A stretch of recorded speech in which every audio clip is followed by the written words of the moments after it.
Hey guys, in this video I will show you how to turn off private browsing in Safari on iPhone. Alright, let's begin.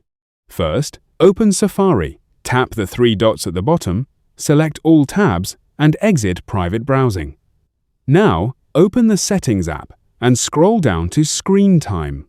Tap Lock Screen Time Settings, create a screen time passcode, confirm it, and sign in with your Apple account for verification. Once that's done, go back and open Content and Privacy Restrictions. Turn the feature on, enter your screen time passcode, then tap App Store, Media, Web, and Games. Scroll down and open Web Content. Then choose Limit Adult Websites.